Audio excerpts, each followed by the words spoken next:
$70,000 a year is what you have to pay W-2 taxes on, or self-employment tax.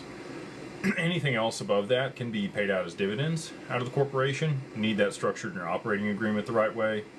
Make sure you have provisions on what cadence you're going to be taking money out of the company, you know, how that works if you have other minority owners on the cap table, blah, blah, blah. You should work with an attorney to structure, you know, your operating agreement. The other thing I would say about the operating agreement that we do very different than other people is we have specific considerations and language around digital assets in the operating agreement.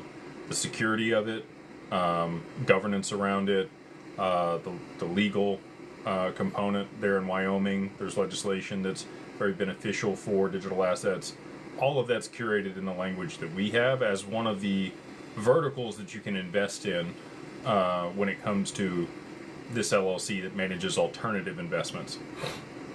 The other reason we structure it that way, and not as a holding company that manages crypto, is when you go to set up a bank account and you say, hey, this is my company to manage my crypto, they're not going to set up your bank account. It's not going to matter where you go. If you say this is a holding company that I use to invest in alternative assets, that could be real estate, could be private equity, could be private credit, other things, gold, silver, they'll be like, oh, okay, sure. What's the NAICS code? And you'll tell them 551112 or 551114. They'll look it up. They'll see that it's a holding company. They're going to be good to go. If you tell them it's a crypto trading company, probably not going to set you up an account. You're going to have to work with a specific bank or an exchange or somebody like that. So, again, we've come to all of these things in our quest for the best outcome, and we've structured this a specific way for that.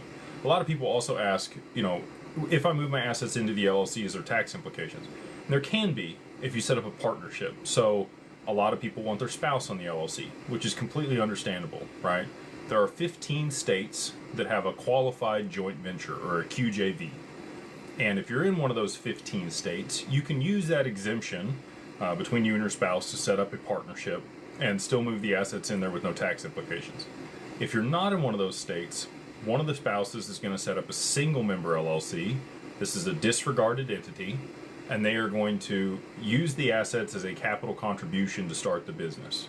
The way that we do that is you will write down the wallet, the amount of the asset name, you know, XRP, XLM, Bitcoin, whatever you're putting in there, and the dollar amount that you bought it at. So we used to talk about, you know, the day of the transfer.